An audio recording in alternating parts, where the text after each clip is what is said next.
Immigration हुकाम की गुंडागर्दी के खिलाफ अमेरिका भर में मुजाहरे जारी है। लॉस एंजल्स में एक बार फिर पुलिस और मुजाहिरीन में झड़पें हुई। मुश्तिल हुजूम ने मार्केट्स में तोड़फोड़ की, डंपर्स को आग लगा दी। वाशिंगटन में सैकड़ों अफराद ने रैली निकाली। रैली के शुरा ने तारिकीन वतन के खिलाफ क्रैकडाउन खत्म करने और लोगों पर तशद्दुद में मुलव्वस ICE एहलकारों के खिलाफ कानूनी कार्रवाई का मुतालबा किया। मिनेसोटा के शहर मिनियापोलिस और डेनवर में भी लोग सड़कों पर निकल आए। कई शहरों में पुलिस और मुजाहिरीन के दरमियान झड़पें भी हुई। अहम खबर शामिल करें, लाहौर के इलाके भाटी चौक में जबहा खातून के शौहर पर तशद्दुद का मामला। वज़ीर आला पंजाब के हुक्म पर इंटरनल अकाउंटेबिलिटी ब्रांच ने इंक्वायरी मुकम्मल कर ली। SP और SHO ने बयान दिया, हमें पुलिस कमांड ने गुलाम मुर्तजा को गिरफ्तार करने का हुक्म दिया था। गुलाम मुर्तजा पर SHO के कमरे में तशद्दुद किया गया। गुलाम मुर्तजा को 4.5 घंटे गैर कानूनी हिरासत में रखा गया है। SHO के कमरे में नस्ब कैमरे की रिकॉर्डिंग हासिल कर ली गई।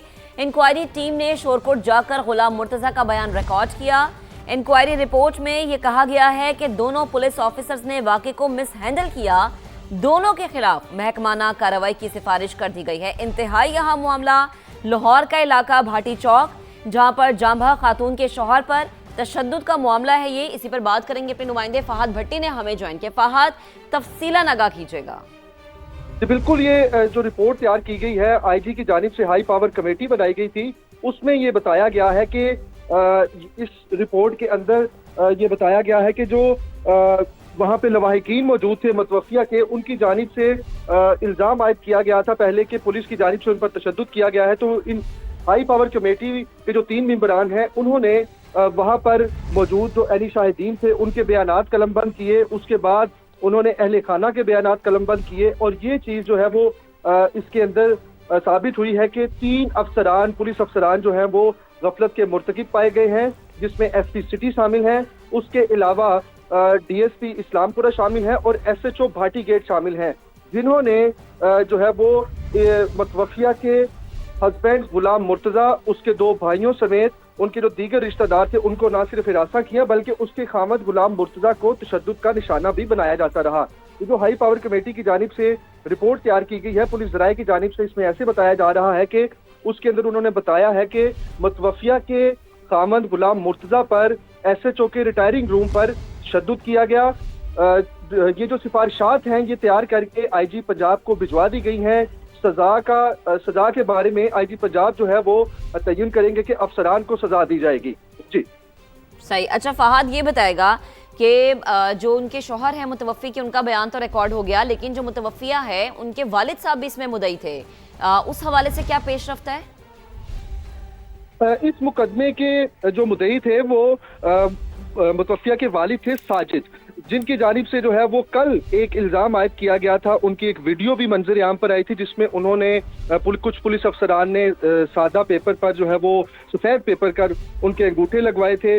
उसके बाद वो वीडियो मंजर आम पर आने के बाद पुलिस की जानिब से भी ये मौक़िफ़ अपनाया गया था कि ये किसी को जो है वो रिलीफ देने के लिए अंगूठे नहीं लगवाए गए, बल्कि ये मुकदमे में मजीद दफात इजाद करने के लिए या उसकी दुरुस्तगी के लिए अंगूठे लगवाए गए हैं। तो उनका बयान भी इस पर रिकॉर्ड किया जा रहा है।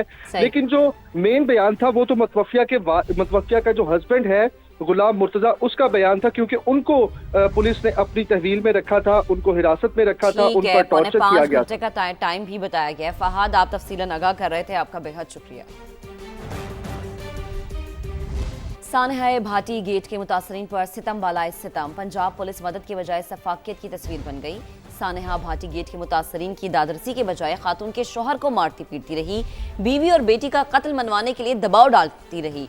जाँ भाग सादिया के शौहर ने दर्दनाक आप बीती सुना दी।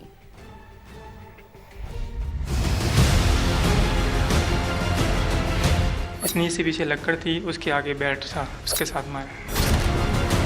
वो निशान आपके मौजूद हैं? जी सर, मौजूद है।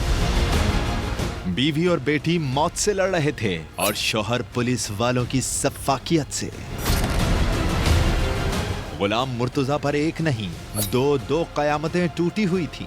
इस शख्स के जिस्म पर तशद्दुद के निशानात आज भी गवाही दे रहे हैं। SP साहब ये कह रहे थे कि ये बहुत बीबरा है, इसने नहीं माना, हम इसको करंट लगाते हैं। फिर एक मास्क वाला था, उसे कहा कि इसके पैर सेको। गुलाम मुर्तजा अपनी बीवी और नन्ही परी को बचाने की फरियाद करता रहा, लेकिन पुलिस वाले सारे मामले को दबाने के लिए हर बार आजमाते रहे।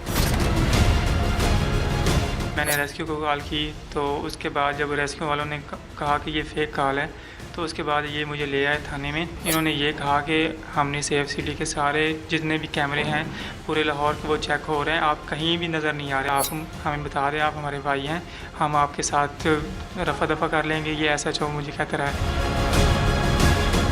गुलाम मुर्तजा की जान तो पहले ही बीवी और बेटी की सूरत में जा चुकी थी, लेकिन वर्दी वालों ने गुलाम को जैसे अपना गुलाम बना लिया था। सफाकियत की इंतहा यहाँ तक भी पहुँची। इल्जाम लगाने लग गया कि आपकी बीवी का कहीं और चक्कर तो नहीं है, कि SHO जैन अब्बास ने कहा मुझे।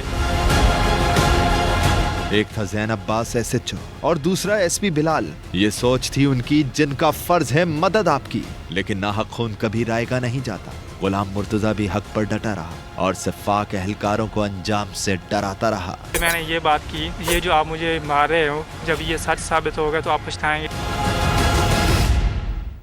अफसर शाही ने सानिया भाटी गेट के मजलूमों के साथ एक और सरकारी दावपेच भी खेल दिया। वर्षा से सादा कागज पर अंगूठे लगवा लिए। मुतासरीन ने इल्जाम लगाया कि जिम्मेदार इदारों को रिलीफ देने के लिए अंगूठे लगवाए गए।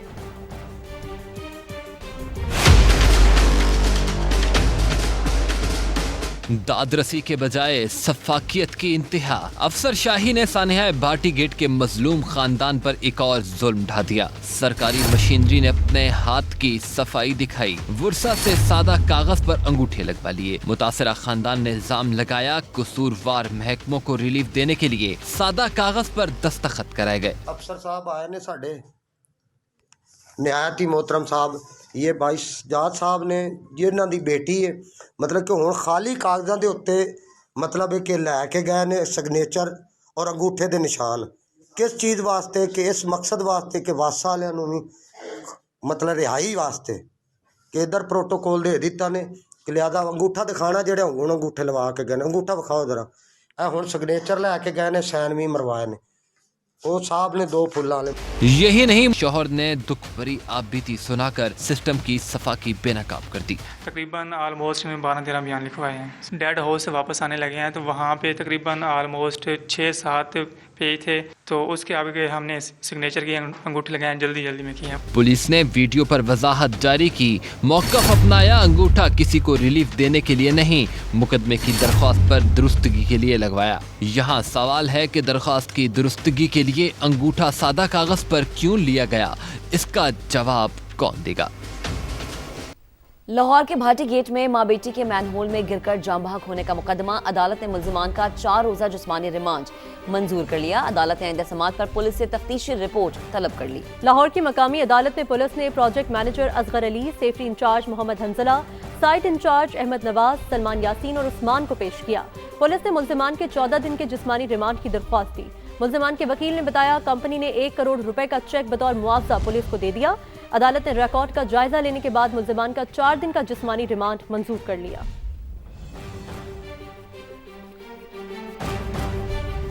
एक और अहम खबर शामिल करें। कोहिस्तान करप्शन स्कैंडल में 8 बेनामीदार असासों से 10 बरदार।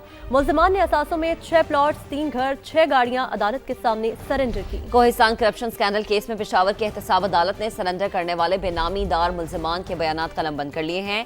फैसले में लिखा कि असासे सरेंडर करने वालों में मरकजी मुल्जिम कैसर इकबाल की 2 बहनें, ड्राइवर, बहनोई समेत करीबी रिश्तेदार शामिल है। बयान के मुताबिक मुल्जिम कैसर इकबाल ने अब इनके नाम पर असासे बनाए। इन्हें असासे सरेंडर करने पर कोई एतराज़ नहीं। बेनामीदारों के तमाम असासे हुकूमत खैबर पख्तूनख्वा की मिल्कियत है। नैब कानून के मुताबिक इन तमाम असासों की KP हुकूमत को मुंतकली यकीनी बनाई जाए। पाकिस्तान को सिंतस मुआहदे के तनाज़े में भारत के खिलाफ अहम कामयाबी हासिल हुई है। आलमी सालिसी अदालत ने भारत को पाकिस्तानी दरियाओं पर कायम पन बिजली मंसूबों का रिकॉर्ड पेश करने का हुक्म दे दिया। आलमी सालिसी अदालत ने हुक्म दिया भारत 9 फरवरी तक बगलिहार और किशन गंगा के ऑपरेशनल लॉग बुक्स जमा कराए। रिकॉर्ड फराहम न करने की सूरत में भारत को बाज़ाब्ता वजह बताना होगी। अदालत ने कहा पाकिस्तान 2 फरवरी तक वाजे करे वो कौन सी दस्तावेजात चाहता है।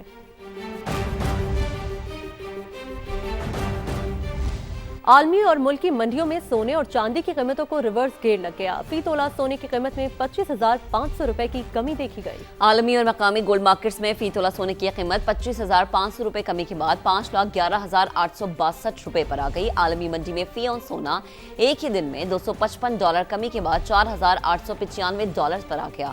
चांदी की कीमत में भी वाज़ेह कमी देखी गई है, जहां फी तोला चांदी 2,063 रुपए सस्ती होकर 9,006 रुपए पर आ गई। ईरानी क़यादत हमारी डेडलाइन से आगाह है। वो मुआहदा करना चाहते हैं, ना किया तो हमारा सबसे ताकतवर बहरी बेड़ा ईरान के करीब मौजूद है। अमरीकी सदर की एक बार फिर ईरान को वार्निंग, कहा यह बहरी बेड़ा वेनेजुएला में मौजूद बहरी बेड़े से भी बड़ा है। अमरीकी डिस्ट्रॉयर इजरायली बंदरगाह इलाक में लंगरअंदाज हो गया। दूसरी जानिब ईरानी पासदाराने इनकलाब ने खलीज फारिस में 2 रोज़ा जंगी मशकों का ऐलान कर दिया। अमरीकी सेंटकॉम ने खबरदार किया है कि मशकों के दौरान ईरानी फौज आपने हुर्मस बंद करने से बाज रहे, वरना संगीन नताइज होंगे। We have a large armada, flotilla, you can call it whatever you want, heading toward Iran right now, even larger than what we had in Venezuela. We stopped 837 people, as you know, last week from being hung. A lot of people are being killed, so we'll see what happens. I can say this, they do want to make a deal. Are you giving Iran any kind of deadline to make a deal before potentially taking Only military they action? know for sure. Have you communicated that to them Yeah, directly? I have. I mean, I don't want to talk about anything having to do with what I'm doing militarily, but we have a tremendously powerful fleet. अमरीका से मुनसिफाना और मसावी बुनियाद पर मुज़ाकरात के लिए तैयार हैं, लेकिन बातचीत धमकियों के साए में नहीं हो सकती। ईरानी वज़ीर ख़ारिजा ने इस्तांबुल में तुर्क हममनसब के साथ मुश्तरका प्रेस कॉन्फ्रेंस में 2 टोक मौक़िफ़ अपना लिया। दौरे तुर्की के दौरान अब्बास इराक़ची ने सदर रजब तय्यिब एर्दोग़ान से मुलाकात की। कहा ईरान की दिफाई और मिसाइल सलाहियत कभी मुज़ाकरात का मौजू नहीं बनेगी। सदर एर्दोग़ान ने अमरीका और ईरान के दरमियान कशीदगी कम कराने के लिए सालिसी की पेशकश कर दी। अमेरिका ने सऊदी अरब के लिए $9 अरब के पेट्रियट सिस्टम्स फरोख्त करने की मंजूरी दे दी है। पेंटागन से जारी बयान के मुताबिक दिफाई पैकेज में 730 पेट्रियट मिसाइल्स और साजो-सामान शामिल है। पेंटागन के मुताबिक सऊदी अरब मशरिक़ वस्ता में अमेरिका 9 नेटो इत्तेहादी है और इस दिफाई पैकेज से खित्ते में इस्तेहकाम को फरोग मिलेगा। सऊदी हुकाम ने इस इक़दाम को वाशिंगटन और रियाद के दरमियान स्ट्रेटेजिक दिफाई ताउन के नए दौर का आगाज करार दिया। और स्पेन ने गैर कानूनी तारिकीन वतन को कानूनी हैसियत देने का ऐलान कर दिया। गैर मुल्की मीडिया के मुताबिक कानूनी रिहायशी हैसियत के लिए पासपोर्ट और पुलिस सर्टिफिकेट लाजमी करार दिया गया, जिसकी वजह से गैर मुल्की सिफारत खानों के बाहर दस्तावेजात के हुसूल के लिए कतारें लग गई। पाकिस्तानी सिफारत खाने और काउंसलेट के बाहर भी कई दिनों से शहरी पासपोर्ट और दीगर दस्तावेजात के लिए मौजूद हैं। कानूनी रिहायशी हैसियत के लिए 2025 के अख्ताम तक कम से कम 5 माह स्पेन में रहना जरूरी है। नई पॉलिसी से सैकड़ों पाकिस्तानी शहरी भी फायदा उठा सकेंगे।